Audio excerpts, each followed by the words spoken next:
15 अगस्त 1947 के दिन भारत को अंग्रेजों से आज़ादी तो मिल गई थी, लेकिन जाते जाते अंग्रेज एक ऐसी ज्वाला भड़का गए जिसकी लपटों की गर्मी आज भी महसूस की जा सकती है।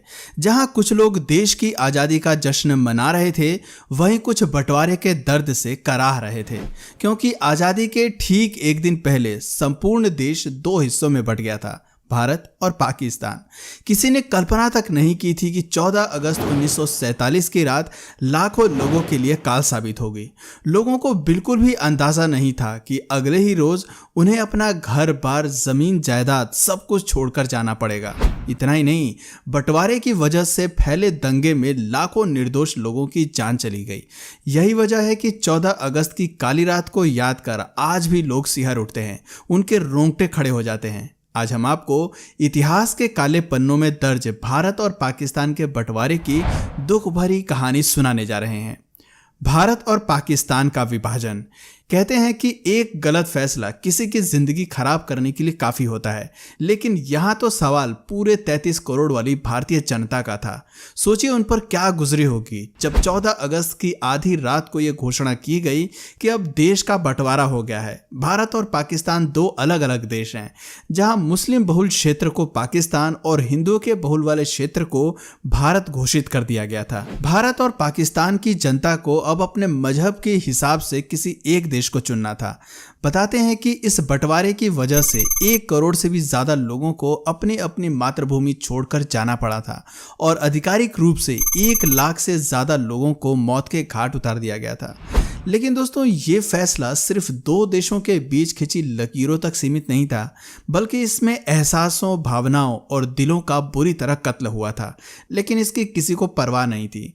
आज़ादी के कुछ रोज पहले जो लोग आपस में भाईचारे को बरकरार रखे हुए देश की आज़ादी के लिए एक साथ खड़े थे, वहीं आज़ादी के बाद यही लोग जानी दुश्मन बन गए। एक रिपोर्ट के मुताबिक 1.4 करोड़ लोगों का विस्थापन हुआ था। विभाजन के एकदम बाद 72,26,000 मुसलमान भारत छोड़कर पाकिस्तान चले गए, जबकि 72,49,000 हिंदू और सिख पाकिस्तान छोड़कर भारत लौट आए। महज 60 दिनों के भीतर एक स्थान पर अपनी जिंदगी बिताने वालों को अपना घर, जमीन, दुकान, संपत्ति और खेती तक सब कुछ छोड़कर हिंदुस्तान से पाकिस्तान जाना पड़ा और पाकिस्तान से हिंदुस्तान आना पड़ा। भारत बंटवारे की वजह से कई जगह दंगे भी भड़के थे।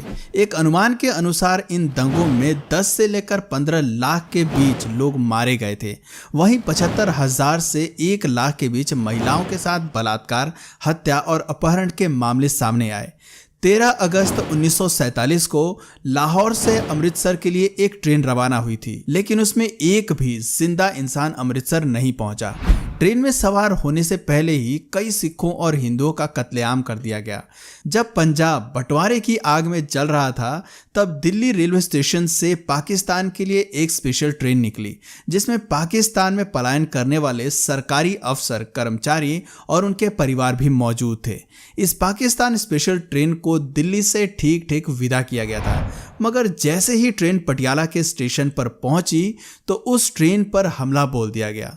इस हादसे में एक महिला और एक बच्चे की मौत हो गई, और जब इस बात की खबर कराची और लाहौर को मिली तो बदले की आग में उन्होंने अमृतसर वाली पहली ट्रेन को अपना निशाना बनाया। बताते हैं कि जब ये ट्रेन पाकिस्तान से अमृतसर के स्टेशन पर पहुंची तो उसमें एक भी जिंदा इंसान नहीं था। हर तरफ लाशों के ढेर लगे थे। इन लाशों की दुर्दशा ये बयां करने के लिए काफ़ी थी कि बंटवारे का फैसला कितना गलत था। एक ट्रेन की आखिरी बोगी पर दिल दहला देने वाली सूचना भी लिखी हुई थी। उसमें साफ साफ लिखा था कि पटेल और नेहरू को आज़ादी का ये तोहफा मुबारक हो। इसके बाद बदले की आग इतनी भड़की कि दोनों तरफ से आने जाने वाले ट्रेनों में केवल लाशें ही पहुंचती थी, जिंदा इंसान नहीं। लोगों को एक स्थान से दूसरे स्थान पहुंचाने वाली ट्रेन कब्रिस्तान और शमशान में तब्दील हो गई थी। इसलिए भारत और पाकिस्तान का विभाजन किसी काले इतिहास से कम नहीं है। इसके पन्ने को पलटते ही रोंगटे खड़े हो जाते हैं और आंखों से आंसू बहने लगते हैं। कुछ लोगों का कहना है कि बंटवारे की चिंगारी तो काफी समय पहले ही भड़क उठी थी। 18 जुलाई 1947 को भारतीय स्वतंत्रता अधिनियम को स्वीकृति मिल गई थी।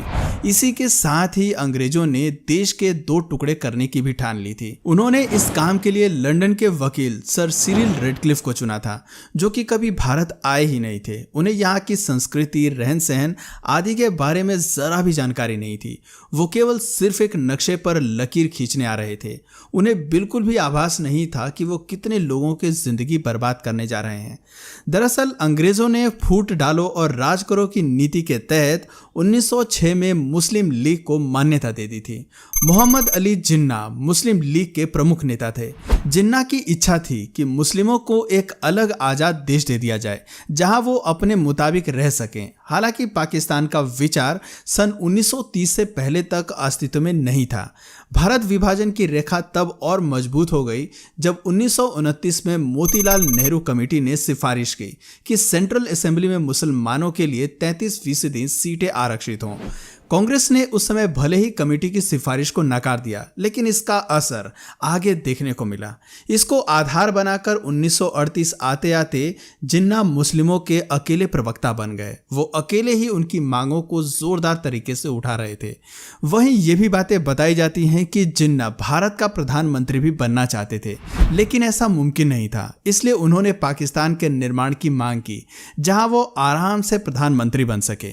वहीं दूसरे विश्व युद्ध के बाद आर्थिक मार झेल रही ब्रिटिश सरकार ने माना कि भारत में उपनिवेश बनाए रखना अब उनके लिए फायदे का सौदा नहीं रह गया है। भारत में स्वतंत्रता संग्राम को बढ़ता देख ब्रिटिश सरकार ने जल्द से जल्द यहां से जाने की योजना बनाई। अंग्रेजों ने भारत को तो आजादी दे दी, लेकिन जाते वक्त यहां बंटवारे की आग लगा गए। उन्होंने भारत का बंटवारा कर एक नया राष्ट्र पाकिस्तान बना दिया। आपको जानकर हैरानी होगी कि भारत और पाकिस्तान को बेशक आजादी एक ही दिन मिली थी, लेकिन पाकिस्तान 14 अगस्त 1947 को आजादी का जश्न मनाता है, जबकि भारत में 15 अगस्त को स्वतंत्रता दिवस मनाया जाता है। दोनों देशों के बीच सीमा रेखा का निर्धारण 17 अगस्त 1947 को किया गया था। भले ही विभाजन का फैसला आनन फानन में लिया गया, लेकिन ये कार्य इतना भी आसान नहीं था। इसलिए 2 अनुभवी लोगों को चुना गया, जिसमें HM पटेल और चौधरी मोहम्मद अली शामिल थे। इन दोनों लोगों की विभाजन में अहम भूमिका रही, जबकि इनके नीचे अन्य कई अधिकारी कार्यरत थे। ये लोग अलग अलग इलाकों से रिपोर्ट बनाकर इन्हें भेजते थे और इन्हीं रिपोर्ट्स के आधार पर बंटवारे की सिफारिशें तैयार की जाती थीं। लॉर्ड माउंटबेटन इस पूरे मामले के कर्ता धर्ता थे। शायद आपको मालूम नहीं होगा कि भारत और पाकिस्तान बंटवारे में जन धन, जल और जमीन के बंटवारे के साथ साथ सभी ऑफिसों की कॉपी, किताब, मेज कुर्सी से लेकर टाइपराइटर और पेंसिल तक का बंटवारा हुआ था। ब्रिटिश सरकार की संपत्ति को दोनों देशों के बीच बांटा गया, लेकिन इसे लेकर भी काफी बहस हुई। दरअसल भारत ने शुरुआत में ही पाकिस्तान को 20 करोड़ रुपए की पहली किश्त दे दी थी और 55 करोड़ देने अभी बाकी थे, लेकिन तभी पाकिस्तानी सेना ने कश्मीर पर हमला कर दिया। इस बात पर कड़ी प्रतिक्रिया जाहिर करते हुए भारत सरकार ने बाकी बची रकम यानी 55 करोड़ देने पर रोक लगा दी और कहा कि पहले कश्मीर समस्या को हल कर लिया जाए, ताकि आगे दी जाने वाले राशि का इस्तेमाल सेना पर और भारत के खिलाफ ना हो सके। लेकिन यहाँ महात्मा गांधी इस निर्णय के पक्ष में नहीं थे। उनका मानना था कि ऐसा करने से दोनों देशों के बीच रिश्ते और खराब हो सकते हैं और अभी अभी आजाद हुए दोनों देशों के बीच के रिश्तों की शुरुआत अच्छी नहीं होगी। गांधी ने सरकार से फौरन पाकिस्तान को शेष राशि देने को कहा। यहाँ तक कि गांधी ने उसी समय ये राशि दिलवाने के लिए अनशन शुरू कर दिया था। जानकारों की माने तो पाकिस्तान को यहाँ अचल संपत्ति का 17.5% हिस्सा मिला था। वहीं भारत का इसमें 82.5% शेयर था। इसमें मुद्रा, सिक्के, postal revenue stamps, gold reserve और RBI के एसेट शामिल थे। चल संपत्ति की बात करें तो यहाँ भी 80 से 20 के अनुपात में विभाजन किया गया था। जहाँ भारत को चल संपत्ति का 80% भाग मिला, वहीं पाकिस्तान के हिस्से में 20% आया था। संपत्ति वस्तुओं में सरकारी टेबल, कुर्सियां, स्टेशनरी, यहाँ तक कि लाइट बल्ब, इंक पॉट्स और ब्लॉटिंग पेपर भी शामिल थे। आपको सुनकर अचंभा होगा कि सरकारी पुस्तकालयों में उपलब्ध पुस्तकों को भी दोनों देशों के बीच विभाजित किया गया था। रेलवे और सड़क विभाजन की संपत्तियों को दोनों देशों के रेलवे और सड़कों के हिसाब से बांटा गया था। खैर, इस तरह बंटवारे के फैसले ने एक हंसते खेलते देश के लोगों के बीच नफरत के बीज ऐसे बोए जो आज तक कायम है। इस बारे में आपकी क्या राय है, हमें नीचे कमेंट सेक्शन में ज़रूर बताएं। और अगर इस वीडियो से आपको कुछ नया जानने या सीखने को मिला या फिर इंटरेस्टिंग लगा तो प्लीज़ इस वीडियो को एक लाइक करके अपने फ्रेंड्स और फैमिली में से ज़रूर शेयर करें। और यदि आप इस चैनल पर नए हैं तो प्लीज़ इस चैनल को सब्सक्राइब करके बेल नोटिफिकेशन आइकन को ऑन कर लीजिए। मिलते हैं फिर किसी वीडियो में नए टॉपिक के साथ, तब तक के लिए नमस्कार।